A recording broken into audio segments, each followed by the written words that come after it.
Hello and welcome to the Radiant Presence podcast. This is your host Pooja. This might be the first clickbaity episode title that I have experimented with. Is it working? Are you here? Are you intrigued? Haha. Will I do it again? Maybe. Okay, jokes aside, I am going to talk about, of course, the problem of loneliness. It seems like an epidemic that we are dealing with in our time. And more broadly, I want to talk about how to navigate difficult emotional states, whether that is, in fact, loneliness or grief or anger or disappointment, confusion, you name it. And on the other hand, it could also be joy or excitement and expansion or hope or love. And we don't necessarily, need help with navigating out of those. But we do want to understand the difference between experiencing and being with and accepting an emotional state, which is the most natural human experience, and then becoming identified with an emotional state, that then we are in trouble because we are in some ways giving our power away.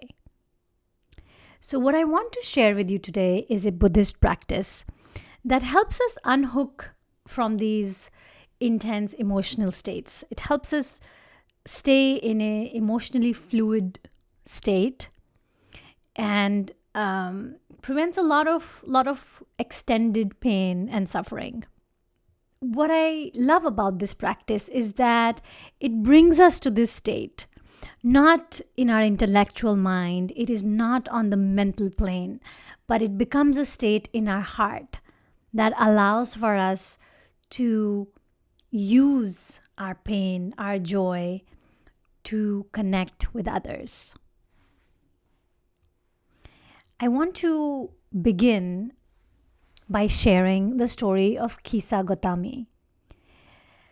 She was a woman who had lived a privileged life. She was born into a prosperous family and married into a prosperous, happy, healthy family. And then she had a beautiful child. And tragically, her child suddenly fell ill and died. And she was completely and utterly grief-stricken and heartbroken from this experience. And her grief and her delusions were so strong that she was hell-bent on bringing her child back to life. And she had heard that Buddha could solve all our human problems. So she sought him out and pleaded to him. She said, I've heard you can solve our problems. Can you please bring my child back to life? It feels like it's the only way that I can have my sanity back, my peace, my happiness back. And Buddha listened to her with great patience, great compassion. And he said, there is a way to help you.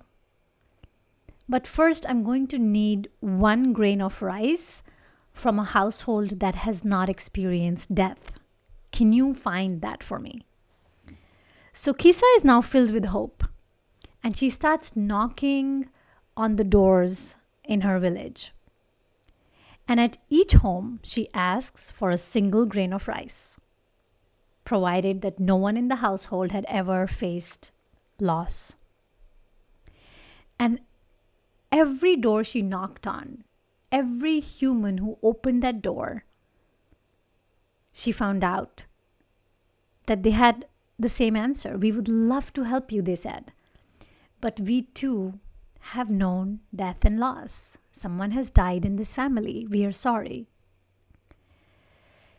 And so Kisa came to understand what Buddha wanted her to see for herself. That her pain was not isolated or unique. Suffering and all our emotional states, they're almost like a thread that weave every life, every heart together. She returned back to Buddha and she said, I see what you wanted me to see. I'm not alone in my suffering, in my grief, in my heartache. Loss touches everybody. And it had never crossed my mind that that was true for everyone. And so Kisa became a disciple of Buddha and went on to be a very respected teacher of Dharma.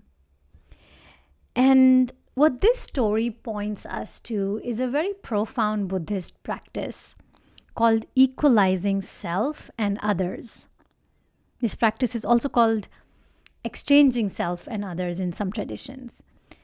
And at its core, it is based on the understanding that our emotional experiences, no matter how consuming they are shared across humanity.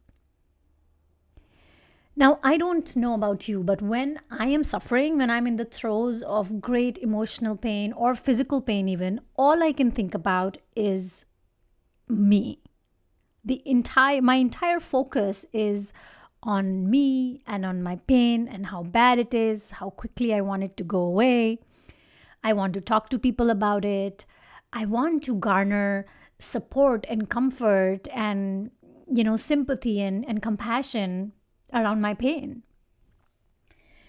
And ultimately, in all of that stewing, if I'm honest with myself, what I'm really craving for, what I'm really, really aching for, is for this pain to be understood. Is for this pain to be held. Because when something is held and seen, it tends to dissipate. So ultimately, that is what I'm aching for, is to have some compassionate understanding and grace and love extended to me and what I'm experiencing. There's some understanding that what this is really, really hard. And I have learned through this practice of equalizing self and others, ironically, that the way to feel understood in my pain is actually to understand that there are others who share this pain with me. In many ways, this practice is an invitation to regard the suffering of others as if it is my own, and to extend patience and kindness and understanding to them and their pain, just as I would like it extended to me. And we can equalize ourselves and others in any emotional state. So when it has to do with the umbrella of suffering, for example, grief or anger or sadness or frustration or jealousy, then when we practice equalizing self and others, we are moving towards empathy. And when it is connected to expansive states like joy and hope and excitement and happiness, what this practice does, it cultivates empathetic joy.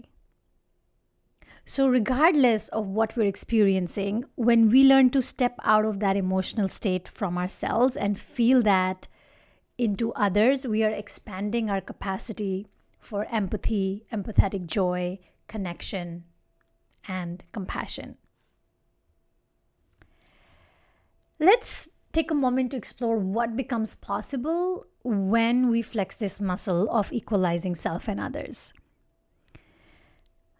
Quite a few wonderful things start to happen. When we are suffering, for example, that self-consumption, it is a very constricted state. We're kind of wound into ourselves. And the way I see this practice is, it's almost as if like my heart has these coils of metal wire wound around it, and my heart feels closed, and I feel like I'm in protection mode when I'm suffering like that, when I'm in pain.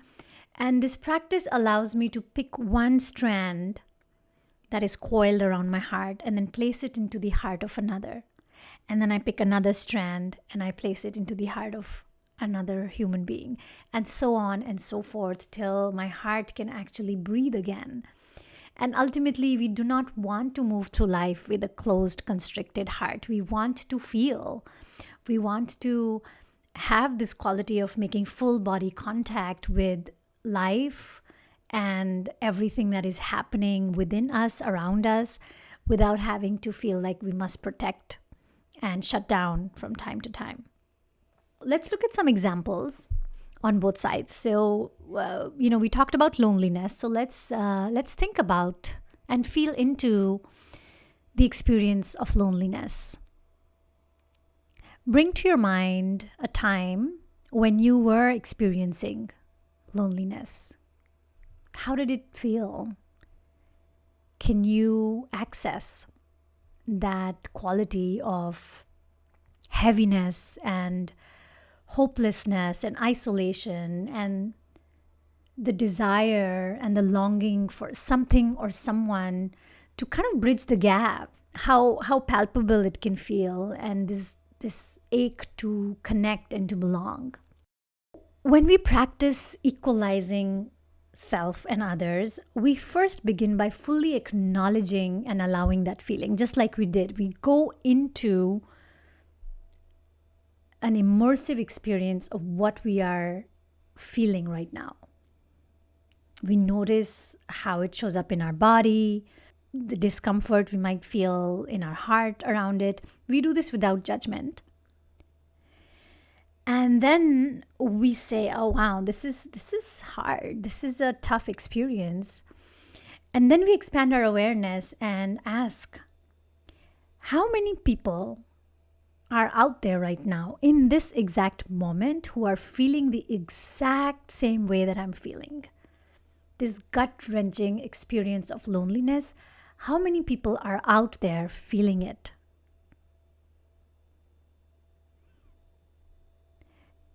My guess is the answer is probably millions of people. At any given point of time, there are millions of people. Some of them might be surrounded by other human beings and might still be feeling lonely. Some might be physically alone. Some might be traveling. There are so many people who are experiencing the exact same depth of emotion that you are.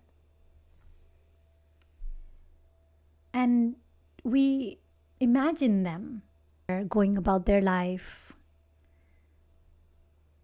We feel their struggle. We try and understand their story. And in this way,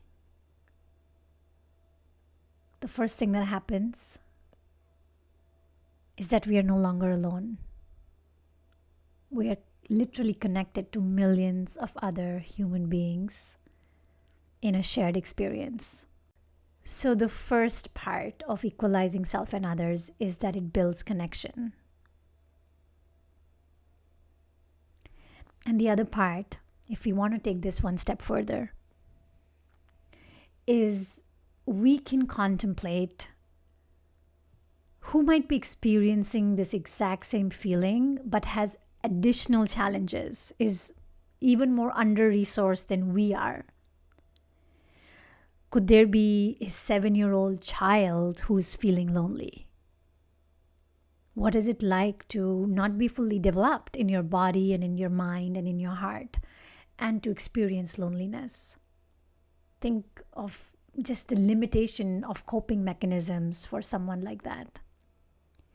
What if there's an elder somewhere who is having a hip surgery and is also experiencing loneliness?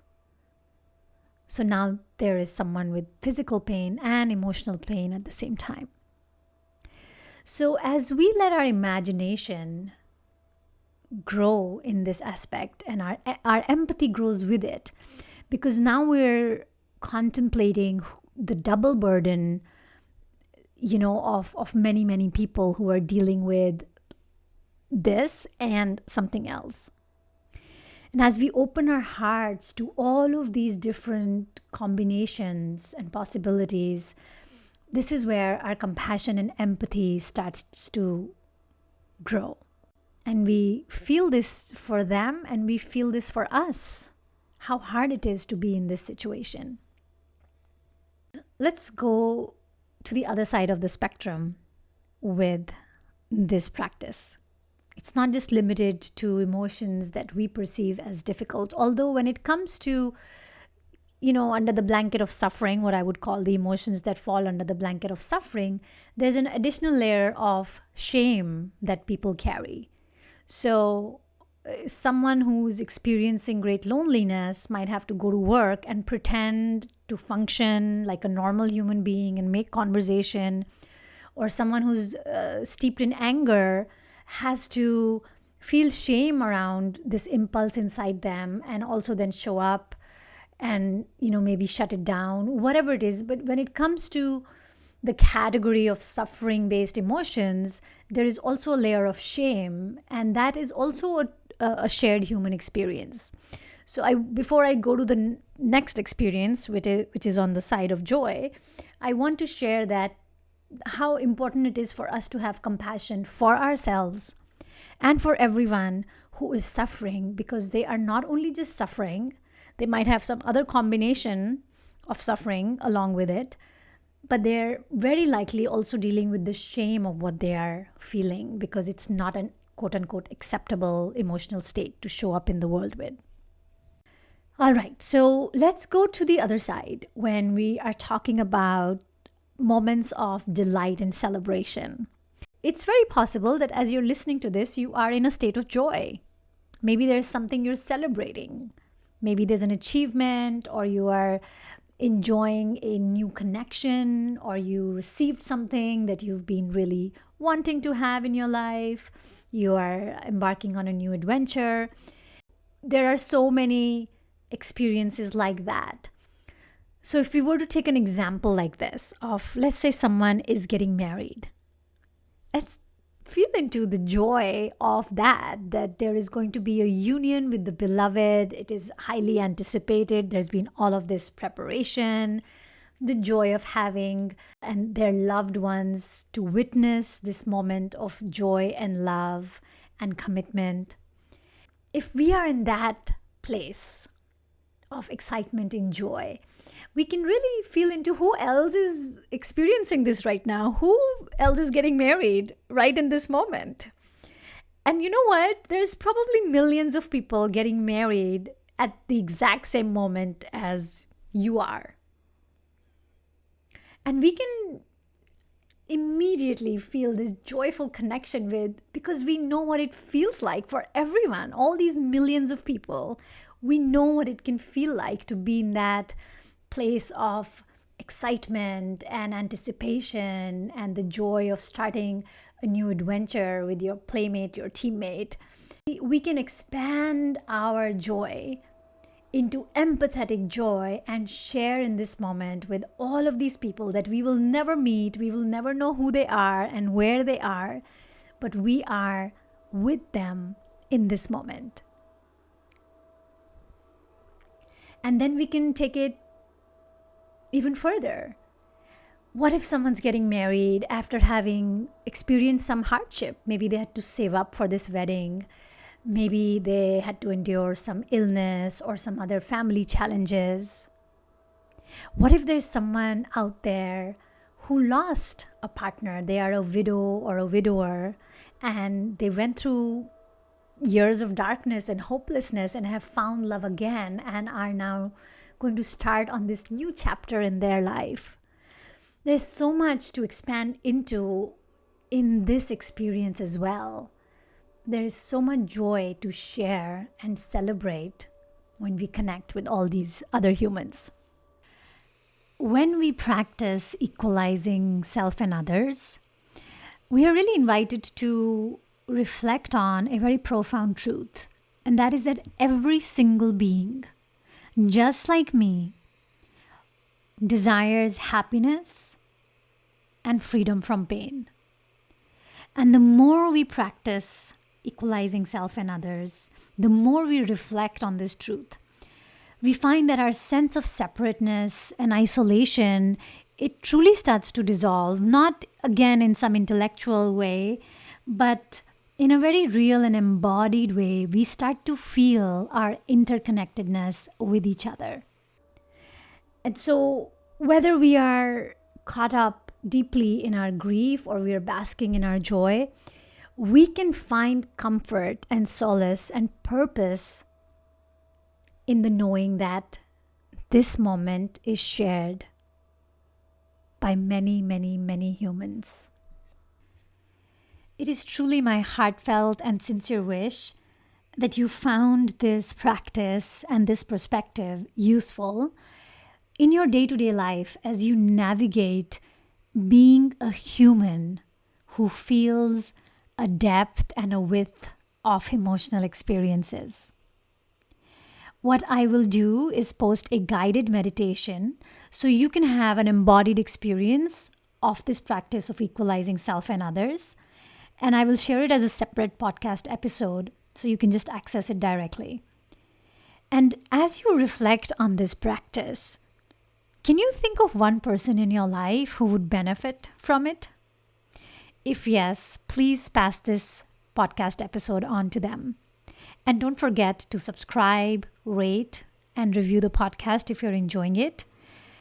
Thank you so much for listening. Until next time, here's to your radiant presence.